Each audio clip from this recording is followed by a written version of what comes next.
बच्चों एक बार पुनः स्वागत है फिजिक्स इट्स इजी में। हम लोग बात कर रहे हैं कक्षा 12 के अध्याय 7 पर प्रत्यावर्ती धारा। और आज का हमारा टॉपिक है प्रत्यावर्ती धारा परिपथ में शुद्ध धारिता जुड़े हों। अर्थात प्रत्यावर्ती धारा परिपथ के साथ हमने एक संधारित्र को जोड़ा है और उस संधारित्र में बहने वाली धारा हम ज्ञात करेंगे, धारा तथा विभव के मध्य कलांतर को ज्ञात करेंगे, संधारित्र धारा के मार्ग में कितनी रुकावट उत्पन्न करता है जिसे हम धारिती प्रतिघात कहते हैं, इसका मान ज्ञात करेंगे। तो आइए अपनी बात को शुरू करते हैं। इसके पहले यदि आपने हमारे पुराने वीडियोस नहीं देखे हैं तो डिस्क्रिप्शन में प्लेलिस्ट का पूरा लिंक मिलेगा आपको। उस प्लेलिस्ट में जाकर आप हमारे सारे वीडियोस को देख सकते हैं। इस अध्याय से संबंधित जितने भी वीडियो हैं वो आप देख लीजिएगा। तो आइए अपनी बात को शुरू करते हैं कि यदि प्रत्यावर्ती धारा परिपथ में शुद्ध धारिता जुड़ा है, धारिता से तात्पर्य है संधारित्र जुड़ा है। तो माने कि एक संधारित्र है जिसकी धारिता का मान C है और उसको हमने एक प्रत्यावर्ती धारा स्रोत के साथ में जोड़ दिया है। ये प्रत्यावर्ती धारा का स्रोत है जिसके विद्युत वाहक बल को इस समीकरण के द्वारा व्यक्त किया गया है, E बराबर E0 साइन ओमेगा t।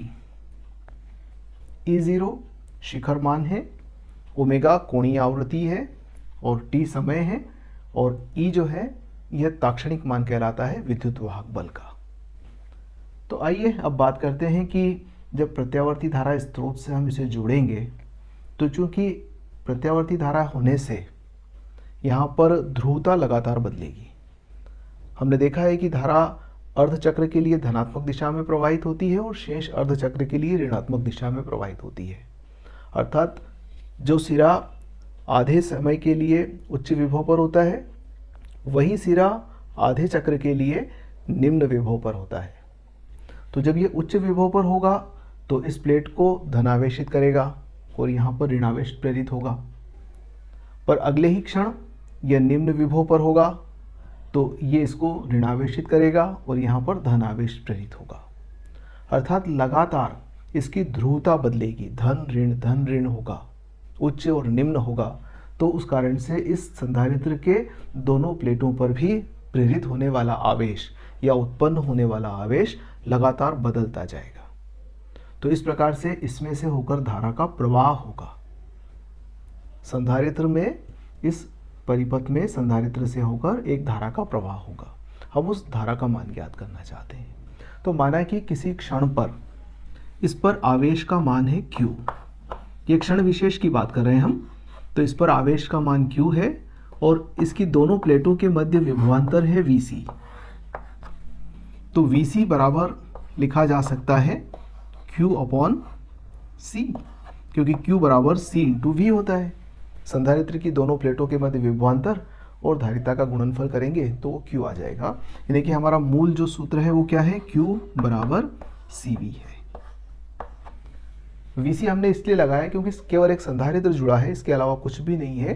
तो इसकी प्लेटों के मध्य विभवांतर Vc, और वो किसके कारण उत्पन्न हुआ है, E के कारण उत्पन्न हुआ है, इस विद्युत वाहक बल के कारण से उत्पन्न हुआ है। तो यहाँ पर हम कह सकते हैं कि जो Vc है यह संख्यात्मक रूप से E के बराबर होगा, क्योंकि विद्युत वाहक बल कुल विभवांतर के बराबर होता है और कुल विभवांतर यहाँ पर केवल Vc है। तो हम कह सकते हैं कि Vc बराबर E। अब Vc की जगह पर हम यहाँ पर एक काम करते हैं, Q अपॉन C लिख देते हैं और E की जगह पर E0 साइन ओमेगा t लिख देते हैं।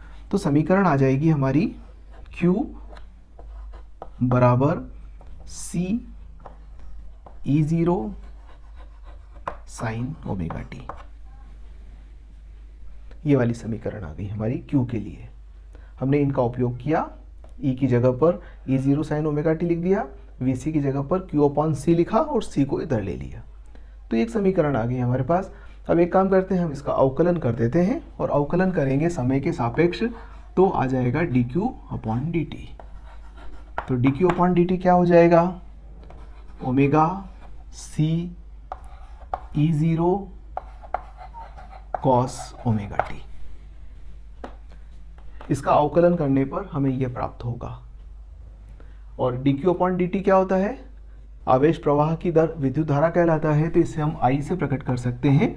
तो ये हो जाएगा I बराबर, एक काम करते हैं E0 को ऐसा ही रहने दें और इसको 1/ω/c लिख देते हैं नीचे लाके। हर के हर में ले आए तो क्रॉस गुणा होगा तो ऊपर चला जाएगा, तो ये ω/c ऊपर चला जाएगा और यहाँ आ गया हमारा cos ω/t, ऐसा ही रह गया। यहाँ हम एक काम करते हैं, E0/1/ω/c की जगह पर I0 पुटअप कर देते हैं, तो समीकरण क्या बनेगी, I बराबर I0 और cos ω/t को हम लिख सकते हैं sin 90 प्लस थीटा यानी कि π/2 प्लस ω/t, या इस समीकरण को ऐसा भी व्यक्त कर सकते हो आप कि I बराबर I0 sin ω/t प्लस π/2। ये समीकरण हो गया विद्युत धारा के लिए। यदि हमने ये विद्युत वाहक बल लगाया है तो हमें परिपथ में ये धारा प्राप्त होगी। तो यदि पूछा जाता है कि विद्युत धारा का व्यंजक ज्ञात कीजिए तो हमारा यहाँ तक का कार्य पूर्ण हुआ। हमने इस समीकरण को 1 नंबर दिया था, अब इसको हम 2 नंबर दे देते हैं। ठीक, अब समीकरण 1 और 2 की तुलना कर लेते हैं, समीकरण 1 व 2 से। तो एक चीज स्पष्ट नजर आ रही है कि यहाँ sin ω/t है और यहाँ पर sin ω/t प्लस π/2 है। तो समीकरण 1 और 2 से ये पता चलता है कि फाई का मान क्या है, प्लस π/2 है, यानी कि जो कलांतर कहते हैं हम, इन दोनों के मध्य कलांतर है और कलांतर का मान क्या है, प्लस π/2। और चूंकि I के अंदर प्लस आ रहा है इसलिए हम कहेंगे कि धारा अग्रगामी है, विभव पश्चगामी है, अर्थात धारा π/2 से अग्रगामी है। धारा आगे चल रही है, विभव पीछे चल रहा है। या फिर आप इसको ऐसा कह सकते हैं कि विभव π/2 से पश्चगामी है। एक चीज अग्रगामी होगी तो दूसरी चीज निश्चित रूप से पश्चगामी होगी। तो विभव पश्चगामी है या धारा अग्रगामी है, दोनों एक ही बात है। यदि इसको ग्राफ के रूप में प्रकट करें तो ग्राफ हमें ये प्राप्त होता है।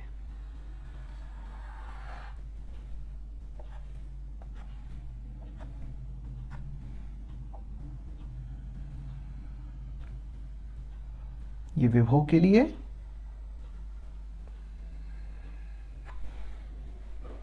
E बराबर E0 sin ω/t को हम इस प्रकार से व्यक्त करते हैं। इस अक्ष पर समय लिया हमने और इस अक्ष पर E भी लेंगे और अब हम I को भी प्लॉट करेंगे। तो ये जो प्लॉट है हमारा, ये किसके लिए है, E के लिए है। अब I के लिए प्लॉट करना है तो I क्या है, अग्रगामी है, विभव से आगे है, यानी कि धनात्मक है। तो धनात्मक π/2 को हम यहाँ से शुरू करते हैं और आप देखिए कि इस प्रकार से धारा को प्लॉट किया जा सकता है। यह I के लिए प्लॉट हुआ। स्पष्ट बताता है कि जब विभव का मान 0 है तो धारा का मान अधिकतम है। जब विभव का मान अधिकतम होगा तो धारा का मान घटकर 0 हो जाएगा। जब विभव का मान 0 होगा तो धारा का मान विपरीत दिशा में अधिकतम होगा। जब विभव का मान विपरीत दिशा में अधिकतम होगा तो धारा का मान 0 हो जाएगा। और जब विभव का मान 0 होगा तो धारा का मान वापस से अधिकतम होगा। अर्थात धारा और विभव आगे पीछे है। धारा आगे है, विभव पीछे है। और कितना आगे पीछे है, वो π/2 कला से आगे पीछे है। तो अब कला चित्र बना लेते हैं यहाँ पर। तो कला चित्र से, या इसको फेजर डायग्राम भी कहते हैं, फेज चित्र से भी कहते हैं इसको हम। तो यदि हम एक दूसरे के साथ 90 कोण पर बनाएं तो आप देखिए धारा अग्रगामी है तो धारा को y अक्ष पर और विभव को हम x अक्ष पर प्रकट कर देंगे। फाई बराबर π/2। तो ये कला चित्र बताता है कि धारा अग्रगामी हुई, विभव पश्चगामी हुआ। क्योंकि विभव 0 है तो धारा धनात्मक है।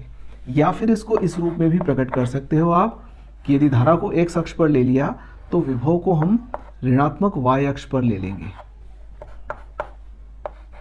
तो यहाँ पर भी फाई का मान π/2 है, कलांतर π/2 है और ये बता रहा है कि विभव पश्चगामी है। विभव पश्चगामी है यानी कि ऋणात्मक है। धारा अग्रगामी है यानी कि धारा धनात्मक है। विभव 0 है तो धारा धनात्मक हुई अग्रगामी और धारा 0 है तो विभव पश्चगामी हुआ ये। ठीक, तो ये अग्रगामी और पश्चिमगामी वाली बात हो गई। अब हम एक बात समझ लेते हैं कि इस परिपथ के द्वारा कितनी धारा के मार्ग में रुकावट पैदा की जाती है, जिसे हम धारितीय प्रतिघात कहते हैं। तो धारितीय प्रतिघात का व्यंजक क्या है? तो धारितीय प्रतिघात के लिए आप यहां देखिएगा कि हमने E0 अपॉन 1/ωc की जगह पर क्या लिखा है? I0। इसका मतलब E0 अपॉन I0 अगर कर दें तो ये क्या आ जाएगा? 1/ωc। और E0 अपॉन I0 एक प्रतिरोध के तुल्य राशि है, इसको हम XC से प्रकट करते हैं, तो XC बराबर 1/ωc। ये धारितीय प्रतिघात का व्यंजक आया। इसका मात्रक ओम होता है।